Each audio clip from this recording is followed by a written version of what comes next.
How's it going, everyone? I am Walter the Film Hermit, and today is Tuesday. Gosh, what's today's date? March is just flying by. It's March 8th, and this is my weekly update. I didn't do a weekly update last week. I got kind of overwhelmed with work and other responsibilities. I got to do my due diligence to keep up on the channel, keep up with what's going on. This is my second version of a weekly update.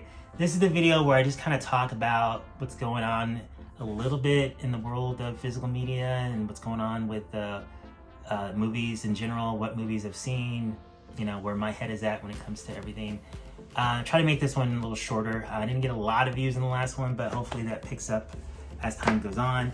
I just figured it'd be nice to just have a video where I don't necessarily have like a set agenda, that I just kind of talk to the community, and of course, thank everyone that has decided to subscribe. Thank you so much for subscribing. If you like my videos, if you haven't subscribed, it'd be great if you did.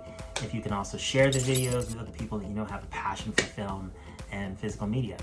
So, talk a little bit about my day-to-day. Today is DVD Blu-ray release day, and I picked up, and I didn't take the sticker off yet, I picked up a copy of Matrix Resurrections. Let me take this Best Buy sticker off. I was on the fence if I was going to get this or not, but I had a Best Buy gift card, and I was like, you know what I'm going to do? I'm just going to go ahead and pick it up, because if I don't pick it up, I'm going to be angry with myself. Not that I love this movie, but I've only seen it once. I was going to give it a second chance, and I have all the other Matrix films on Steelbook. And I have a sneaking suspicion that a lot of these people that are saying how much they hate this movie are going to go out and buy all the Steelbooks. When I tried to order it last night, it said they only had 2 or 3 left. But it is on Best Buy's website still, so if you haven't picked it up, you should be able to get a copy of it. I'm not necessarily in a rush to watch this again, but I'm just glad that it'll be in the collection, and when I'm ready, it's there. I didn't hate it. It's just, I don't really know how I feel about this movie, quite honestly. There's a lot of things I didn't like about it, a lot of things I did, but I just wanted peace of mind knowing that I had the entire franchise on 4K. What's probably going to happen is the regular slipcover release of this is probably going to be like $10 in 2 weeks, because there can be so many of them out there, and no, it's not going to sell really heavily. But I just wanted the Steelbook. I had a gift card.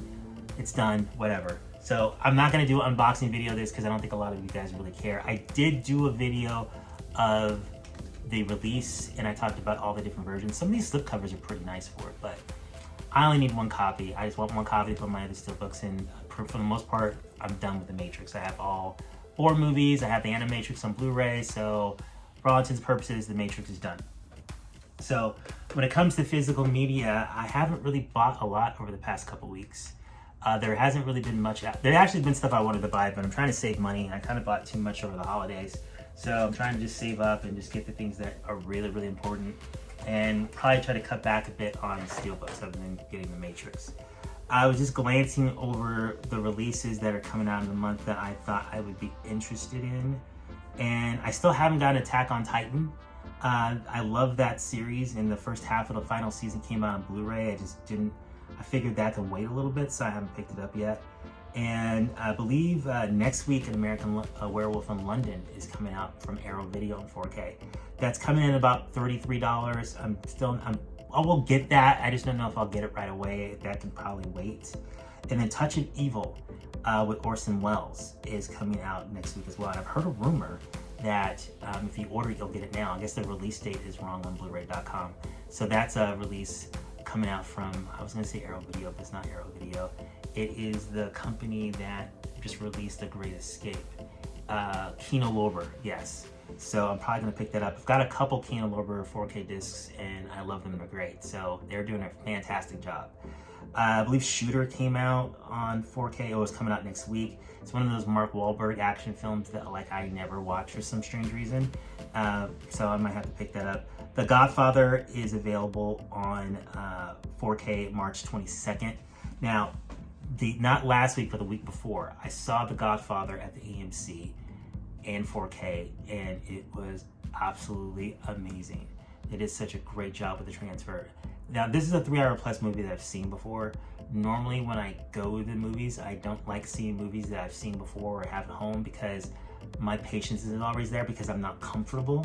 But I absolutely loved watching The Godfather at the theater. I noticed things about that movie that I had never noticed before. One thing I noticed was the makeup they used on Al Pacino when his jaw is broken by that cop. You can see as it heals as time goes by, as the scar moves up his face, and I never noticed that before. there was so much detail in that transfer that I had never seen before. And I've seen this movie probably at least 50 to 60 times over the years. It's easy to believe that it's 50 years old. I mean, it came out before I was even born. But it's just, this is a movie that's kind of been with me like a big part of my life. I didn't see it when I was a kid. I saw it like probably in the 90s. I think I talked about this during my announcement video for the 4K release. I'm on the fence if I'm gonna get that big box set that has the paintings in there, the one of Marlon Brando, Robert De Niro, and Al Pacino. It's going for about $107 on Amazon. I'm tempted to get that version, but I already pre-ordered the regular version, so I might just stick with that. I don't necessarily see any need of spending more money on it. I just need the discs. I don't need all the swag stuff. But that comes out on the 22nd. The 29th, it's going to be RoboCop. That's going to be a big release for me too. I already got that pre-ordered. RoboCop is one of my favorite movies from the 1980s. I did a video on that release too. I already have the Blu-ray limited edition set, so I pre-ordered the Steelbook version. So other than that, I didn't really order too much. Let me just take a quick look at April. There are a lot of April releases. Actually, I haven't filled out anything. My notes, I take notes for each month going forward to have an idea if there's something that I necessarily feel like I need to get, haven't gotten yet. And I went ahead and went past it. That Ghostbusters set was like $100. So I was like, I gotta cut down on my budget when it comes to physical media for a little bit. I skipped on The Kingsman. I saw it at the theater, and it's on HBO Max now for anyone that hasn't watched it yet. It's a pretty good movie, even though it didn't get great reviews. Oh, another thing I want to talk about is I want to talk about the Batman. So, not going to do any like review videos anymore, mainly because I only have about 1,000 subscribers, and a lot of the subscribers are people that I know personally. A lot of people that I know personally don't necessarily see movies when they first come out. So if I do a video this is a review of this movie that just came out, like, no one watches it. So I'm going to do a quick review of the movie, spoiler free. Overall, I did like the movie. The Batman is very dark and depressing film, even for DC. And it's a 3-hour movie, and it really doesn't necessarily need to be a 3-hour movie. So I'm a little conflicted about how I feel with that. I know people either love it or they hate it. I think it's not going to appease everyone just because it's not your typical Batman movie. But it had really great cinematography, had great production design, had great performances. I really liked Zoe Kravitz as Catwoman. And Robert Pattinson was good in the movie. I don't know. He's good, but he's not likable. And when I say this is not a ding at Robert Pattinson, I'm talking about the character of Bruce Wayne. The version of Bruce Wayne that he plays isn't likable. So I thought his performance was good. It's a different take on the character that I hadn't seen before. But I'm gonna watch it again because I actually want to get another assessment and see how I feel about it, because even after it was over, I kind of had the movie in my head, and there's kind of things I want to check out again. So I'm probably gonna check that again. So I have A-List. It's another thing that's going on right now. Apparently AMC is charging more money to see the Batman just cause, but if you have A-List, you don't have to worry about it. So I might check it out again if I have some time this week. So that's my quick assessment of Batman. I'm a little split on it. I thought a lot of good things about the movie, but it's a little too long. And I never say that. The Batman movie they did before, Batman v Superman, I love that 3-hour version. I think it made the movie better.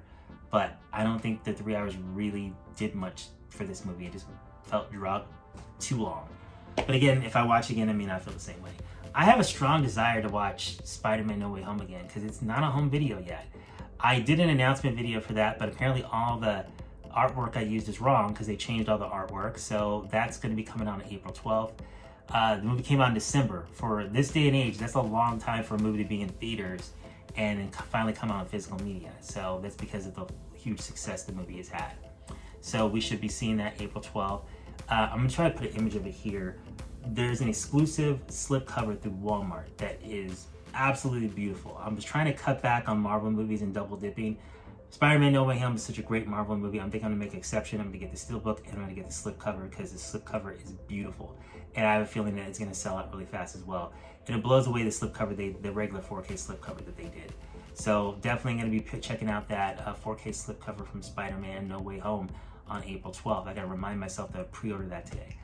That's my quick little weekly update. I'm just trying to keep up on my videos, trying to grow the channel, trying to cut back on actually buying physical media until, I can make up for a lot of stuff I bought already, except for a few exceptions of movies that I just feel like I can't do without. Again, if you like this video, please like, comment, and subscribe. It helps the channel so much. Give me some feedback on what movies that you pre-ordered for March, what movies you're looking forward to coming out on 4K and Blu-ray, and let me know. Let's all have a discussion. Let's talk about like our favorite subject. Thank you so much for watching, and you will have a great day. Bye.